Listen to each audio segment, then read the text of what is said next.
Você não sabe mais o que fazer diante de tantos problemas da vida, não é? Agora, o que fazer para sair dessa situação? O mais garantido é aprender com os erros e acertos de homens e mulheres que viveram muito antes de nós. A Bíblia registra os eventos do passado justamente para nos ensinar sobre o presente. Então, por apenas R$ 59,90 por mês, você pode acessar a Bíblia Comentada com Rodrigo Silva, onde eu estudo a Bíblia semanalmente com quase 7.000 alunos. E, de quebra, você ajuda na construção do Museu de Arqueologia Bíblica do UNASP. Então, quer saber mais? Acesse o link.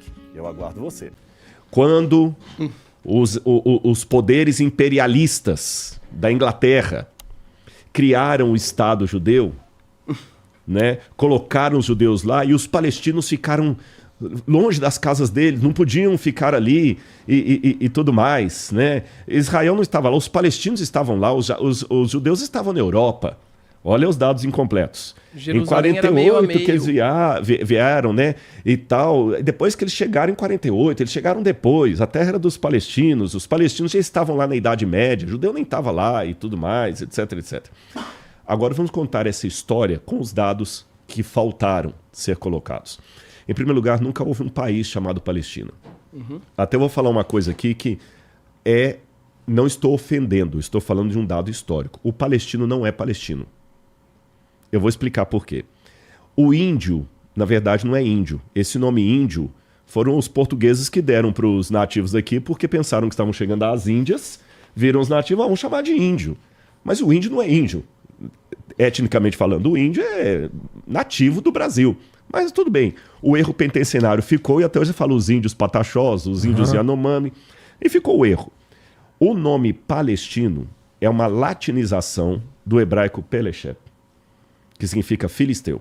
E que significa também invasor. Invasor. Porque invasor que vem Polesh é o que invade. Exatamente. Então é até uma alcunha perigosa. E esse nome, Peleshet, dado aos filisteus, a Bíblia hebraica o importa, porque nos textos nos textos egípcios de Ramsés, quando ele batalha no mar contra os Peleshet, ele batalha contra aquele povo ali que eram os invasores. Aí o que acontece? Os filisteus então são os ancestrais dos palestinos? Não. Porque quando os arqueólogos fizeram análise de DNA em várias ossadas encontradas em Ashkelon, Gaza, em cemitérios da parte da época dos filisteus bíblicos, lembra do gigante Golias, Davi? Aqueles filisteus ali, a raça ruim mesmo. Quando fizeram o DNA, perceberam que aqueles filisteus que se assentaram ali na costa do Mediterrâneo vieram do mar Egeu. São possivelmente aparentados dos gregos. Sim. Quando fizeram exames de DNA nos palestinos, e foram vários exames diferentes por universidades diferentes, viram que os palestinos são majoritariamente advindos da África subsaariana. Então, quem conhece o mapa, filisteu vem daqui, o palestino vem de cá. E esses palestinos foram para a terra de Canaã, de acordo com alguns especialistas em história, possivelmente, olha a linguagem que estou usando, possivelmente levados como escravos por tribos árabes. E os árabes realmente eram comerciantes de escravos desde a época do Bronze Antigo. Tanto é que, se você lembrar, ou quem conhece em casa a história de José do Egito, quando os irmãos de José jogam José no buraco, quem leva José embora é uma caravana de ismaelitas. Perfeito. Que eram comerciantes de escravos e vendem José lá no Egito. Sim. Os ismaelitas eram descendentes de Abraão por Ismael. Tudo bem até aí? Com Agar, que era egípcia. E eles vão ser ancestrais não de todos os árabes, mas de parte do povo árabe. Os cananeus ficaram ali, alguns talvez deixaram de ser escravos, ficaram fazendo vários povos cananeus ali, porque o nome cananeu também é um nome genérico, ele pode significar vários povos. O palestino também, o filisteu também era chamado de cananeu. E aí tem apesar de não ser, né? Apesar de porque não ele ser. Era justamente vindo da Jônia. Exatamente, eles vindo não eram locais, do mar Jônico ali. Mas é chamado assim, geral, igual a gente fala latino-americano para todo mundo aqui. Que na Bíblia, às vezes, o nome cananeu ele é mais genérico, assim. Bom, resultado. Teve a época das guerras de Josué, destruição do primeiro templo judeu, segundo templo, etc, etc, etc. Quando em 132 a 135 de nossa era, o imperador Adriano teve uma revolução que se levantou em Jerusalém por um sujeito que também pousou de Messias, Bar Kokhba. Sim. E o Bar Kokhba, ele... Como é que é? Bar Kokhba. É Bar Kokhba. Não, fala aí. Eu falei Bar Kokhba. Ele pronuncia bem melhor. É que ele acha que é nazi, eu sou sefaradita. O que é? Sefaradita. Acho que nazi significa os judeus da Europa Oriental, Polônia, Rússia. Polônia, e eles falam de um jeito paroxítono, né? Eu brinquei que ele acha que é nazi e eu sou sefaradita. Embora que esse bar é mais aramaico, né? O filho... Bar o bar, filho da estrela. Filho da estrela. Filho da estrela. E depois chamaram ele de Bar Koziva, que é filho da mentira. Da mentira. Uma decepção. Foi uma decepção. Ele chegou a cunhar moeda. Eu tenho lá no museu, inclusive, uma moeda dele. É mesmo? Eu tenho uma moeda dele lá, original, onde tem o templo de Jerusalém desenhado atrás. Você tem que ir lá para ver. Opa, vamos lá. Você vai lá para ver. E aí... Mas tem que contar o que ele fez também, exatamente, né? Não só falar que ele foi falso Messias. Exatamente. O cara foi... Ele peitou os romanos. Mas só para fechar isso aqui, depois a gente pode entrar mais em detalhes dele, o Adriano sufocou a rebelião dele, crucificou vários judeus, matou todo mundo e tal. E para vingar dos judeus, o que ele fez? Ele praticamente dizimou os judeus da terra de Israel. Nota de rodapé. Nunca deixou de haver judeu morando em Israel. Isso é dado histórico. Nunca deixou. Nunca houve um tempo que tivesse 0 judeu ali. Mas em muitas partes da história... Os judeus que estavam ali era a minoria da minoria, uma família aqui, outra ali, porque ele dizimou. Apesar de que naquele período você tinha muitos que começaram, inclusive, a viver no norte, né? Exatamente, Então não é que não tinha... Vamos dizer que naquele território que eles estavam antes, eles foram dizimados, mas muitos foram para o norte. Sim. Para Tiberíades. Para Tiberíades, até o Talmud vai sei lá, a Kabbalah vai surgir de lá. Jerusalém, na verdade, o Talmud de Jerusalém não é de Jerusalém. Não é de... Meu filho vende na lojinha, pode fazer propaganda na lojinha. Lojas da na lojinha. Aí o que acontece? O Adriano falou o seguinte: essa terra agora vai se chamar Síria-Palestina. E o que é Palestina? Aqui eu vou colocar uma diferença para o pessoal entender em casa. A diferença entre traduzir e adequar.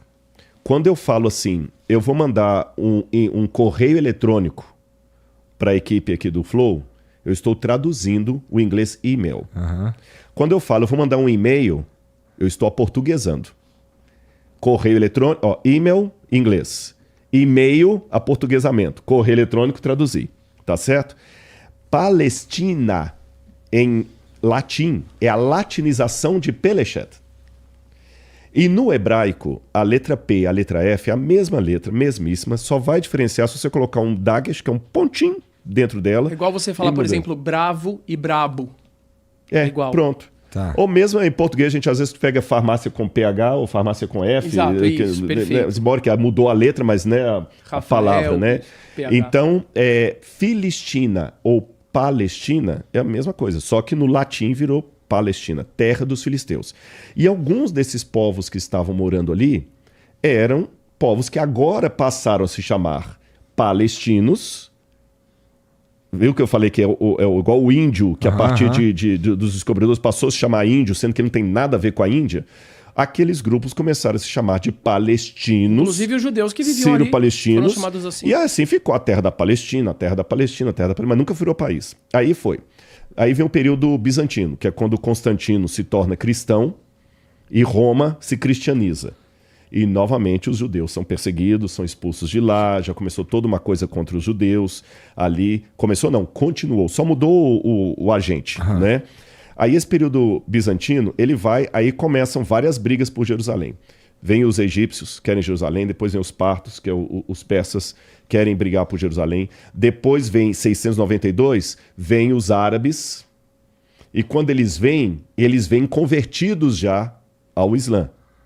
E já tem toda essa história que ele falou de tornar Jerusalém um lugar... começa no ano 600. Sagrado. 691 ou 692, que é aquele domo ali. É antigo aquilo ali. Parece que é nome antigo. Aí depois disso vem uma constante briga.